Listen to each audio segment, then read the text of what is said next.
In the heart of Compton, California, a city shaped by pain, resilience, and rhythm, was born a voice that would transcend the mic, stretch beyond the beat, and become the conscience of a generation. That voice is Kendrick Lamar Duckworth. Today we take you on a journey, not just through the music, but through the man, through his message, through his legacy. This is Kendrick Lamar, the voice of a generation. Compton, the early 90s. Streets roared with sirens and beats. A young boy named Kendrick watched from the corner of 137th and lived the duality of beauty and brutality. Born June 17, 1987, Kendrick's childhood was woven with contradictions. Gang violence outside his window, gospel in his home, and Tupac posters on his wall. He once saw Tupac and Dr. Dre filming the California Love video in Compton. Kendrick was just 8. That moment wasn't just a memory, it was a spark. Kendrick wrote his first rhymes at 13, but even then, his lyrics weren't about fantasy. They were reflections, observations, truths.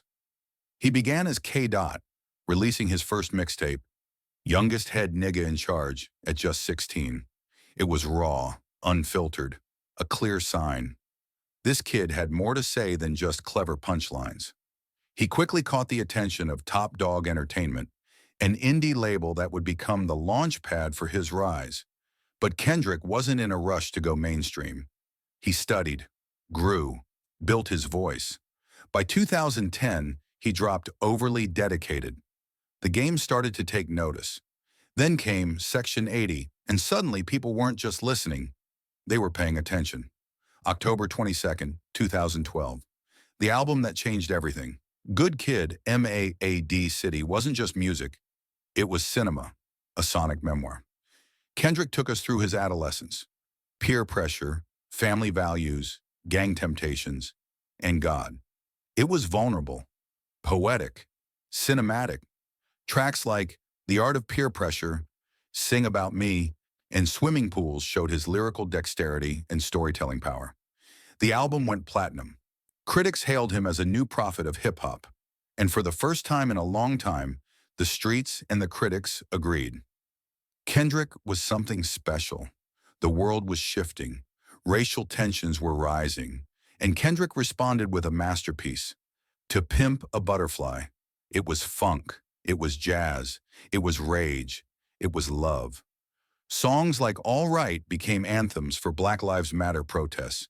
Kendrick wasn't just rhyming, he was reporting, reflecting, rebuking. From The Blacker the Berry to How Much a Dollar Cost, he didn't hold back.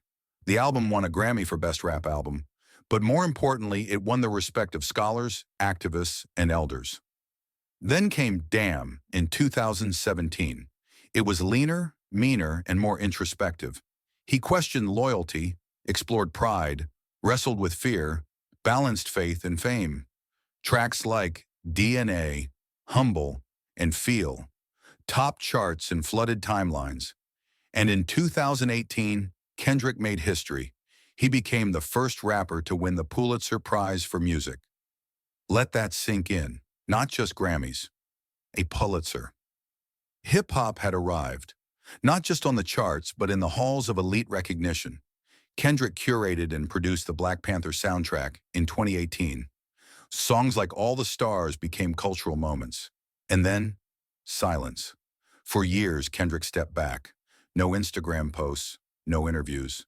But silence isn't absence, it's strategy. Kendrick was observing, living, thinking. When he returned with Mr. Morale and the Big Steppers in 2022, it wasn't the album people wanted, it was the one they needed. It was therapy, vulnerability, an unfiltered confession. He talked about fatherhood, trauma, infidelity, therapy, healing. He proved yet again, Kendrick doesn't follow trends, he follows truth. So who is Kendrick Lamar? He's not just a rapper, he's a documentarian. He's not chasing fame, he's chasing freedom. He doesn't just write rhymes, he writes reflections. In a world of noise, Kendrick is the signal. He stands beside the greats, Nas, Tupac, Lauryn Hill, not as a copy, but as a continuation.